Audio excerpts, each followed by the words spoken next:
LPU ప్లేస్మెంట్ల రికార్డులు సృష్టిస్తోంది. Final year student 2.5 కోట్ల ప్యాకేజ్ పొందుతున్నారు. 1700 మందికి పైగా ఎల్పియు స్టూడెంట్స్ 10 లక్షల నుంచి 2.5 కోట్ల ప్యాకేజెస్ పొందారు. విద్యా విప్లవం ప్రారంభమైంది లవ్లీ ప్రొఫెషనల్ యూనివర్సిటీలో. అన్నీ నేనే కనిపెట్టాను, అంతా నేనే చేశాను అని చెప్పుకుంటున్న చంద్రబాబు ప్రభుత్వ వైఫల్యాల విషయంలో మాత్రం మంత్రులే కారణమని మండిపడుతున్నారట. అందుకే ఆయన ఆధ్వర్యంలో జరిగే కేబినెట్ సమావేశంలో ఆంధ్రప్రదేశ్ మంత్రులు హడలిపోతున్నారనే చర్చ కూటమి పార్టీలో జోరుగా సాగుతోందని సమాచారం.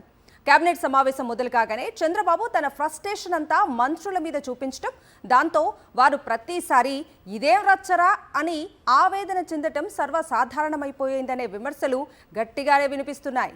మంత్రివర్గ సమావేశం అంటే చాలు ఆంధ్రప్రదేశ్ మంత్రులందరూ తీవ్ర ఆందోళనకు గురవుతున్నారట. కారణం, ఈ సమావేశంలో ప్రతిసారి కొంతమంది మంత్రులను బాబు టార్గెట్ చేస్తున్నారట. బాబు భీభత్సమైన ఫ్రస్ట్రేషన్ తో ఏదో ఒక వ్యాఖ్య చేస్తుండటంతో ఎప్పుడు ఎవరి మీద ఆయన ఫోకస్ పెడతారో అనే భయం మంత్రుల్లో ఉందని సమాచారం. దాంతో బాబు ఆధ్వర్యంలో జరిగే సమావేశాలంటే చాలు మంత్రులకు ఎక్కడలేని నిస్సత్తువ కలుగుతుంది అని మంత్రుల అనుచరుల ద్వారా అందుతోన్న సమాచారం. తాజా కేబినెట్ సమావేశంలో కూడా యథావిధిగా మంత్రులను టార్గెట్ గా చేసుకుని చంద్రబాబు చేసిన వ్యాఖ్యలు, వారిపై చూపిన ఫ్రస్ట్రేషన్ కూటమి పార్టీలో చర్చనీయాంశంగా మారింది. మంత్రుల్లో కొందరు తాను ఆశించినట్లు పనిచేయటం లేదని బాబు తీవ్ర అసహనాన్ని వెళ్లగక్కారట.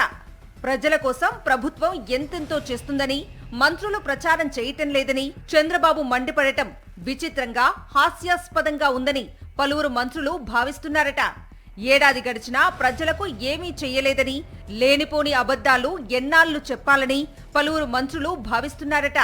అయితే అదే విషయాన్ని నేరుగా చంద్రబాబుకు చెబితే మంత్రి పదవి పోతుందనే భయంతో ఎవరికి వారు కక్కలేక మింగలేక సైలెంట్ గా ఉంటున్నారట. ఇక అసలు విషయానికి వస్తే మంత్రులు పనిచేసినా చెయ్యకపోయినా వారిపై ఎలాంటి ఆరోపణలు వచ్చినా చంద్రబాబుకు అభ్యంతరం లేదట. వారు వైఎస్ జగన్మోహన్ రెడ్డిని, ఆయన కుటుంబాన్ని ఉద్దేశించి పదే పదే మీడియా ముందు విమర్శలు చేస్తే చాలు అదే ఆయన దృష్టిలో గొప్పగా పనిచేసినట్టట. మాజీ ముఖ్యమంత్రి వైఎస్ జగన్మోహన్ రెడ్డిని ఎంత బాగా తిడితే అంత బాగా పనిచేసినట్లుగా మార్కులు పడతాయట. ఆ పని చెయ్యని మంత్రులపై చంద్రబాబు కారాలు మిరియాలు నూరుతున్నారనే చర్చ కూటమి పార్టీలో జరుగుతోందని సమాచారం. ఒకటి అరా తప్ప సూపర్ 6 హామీలు, ఇతర కీలక వాగ్దానాలు అమలు కాకపోవడంతో అదే విషయాన్ని మాజీ ముఖ్యమంత్రి వైఎస్ జగన్మోహన్ రెడ్డి జనంలోకి వచ్చి అడుగుతున్నారని, అందులో తప్పేముంది అనే చర్చ కూటమి పార్టీల నేతల్లో జరుగుతోందట. ప్రజలకు ఏం చేశామో వారి దగ్గరికి పోయి మంత్రులు చెప్పాలని చంద్రబాబు చెబుతున్నారని, అసలు ప్రజలకు ఏమైనా చేసుంటే కదా చెప్పటానికి అని మంత్రులు వాపోతున్నారట. తమ తమ శాఖల్లో చంద్రబాబు, ఆయన కుమారుడు లోకేష్ కలగజేసుకుని నిర్ణయాలు తీసుకుంటున్నారని, వారిద్దరే సకల శాఖల మంత్రులుగా మారిపోయారు అనేది చాలా మంది మంత్రుల ఆగ్రహమట. అయితే ఆ విషయాన్ని ఎవరి ముందు చెప్పుకోలేక, బాబు విమర్శలను భరించలేక మంత్రులు కుమిలిపోతున్నారని సమాచారం. ఏపీలో కేబినెట్ విస్తరణ జరుగుతుందనే వార్తల నేపథ్యంలో ఇప్పుడున్న మంత్రుల్లో కొందరిని వదిలించుకోవాలనే క్రమంలో చంద్రబాబు సూటిపోటి వ్యాఖ్యలు చేస్తున్నారు అనేది పలువురు మంత్రులు వ్యక్తం చేస్తున్న అభిప్రాయం. కేబినెట్ విస్తరణ చేయడానికి ముందు కొంతమంది మంత్రులను టార్గెట్ చేయటం, వారిపై ఎల్లో మీడియాలో వార్తలు రాయించటం చంద్రబాబు ఎప్పటి నుంచో అమలు చేస్తున్న వ్యూహమని, ఆ విషయం తమకు బాగా తెలుసని బాబు బారిన పడ్డ మంత్రులు చర్చించుకుంటున్నారట. చంద్రబాబు చేతిలో తాము మరోసారి మోసపోయామనే విషయాన్ని అన్నదాతలు తెలుసుకున్నారు. అందుకే వారు వైఎస్ జగన్ పర్యటనలకు వెల్లువెత్తుతున్నారు.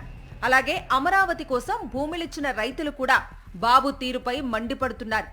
రాజధాని కడతారని భూములిస్తే ఆ పని చేయకుండా మరలా 50,000 ఎకరాల భూమి కావాలని చంద్రబాబు చేస్తున్న ప్రయత్నాలను అమరావతి రైతులు జీర్ణించుకోలేకపోతున్నారని సమాచారం.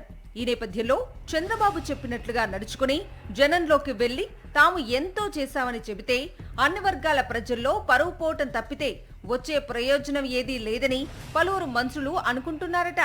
ఇకనైనా చంద్రబాబు కేబినెట్ సమావేశాలను ఆరోగ్యకరంగా నిర్వహించి చిత్తశుద్ధితో దిశానిర్దేశం చేయాలని వారు కోరుకుంటున్నారట. అయితే సాధ్యమయ్యే పని కాదని మరికొందరు మంత్రులు చింతిస్తున్నారని సమాచారం.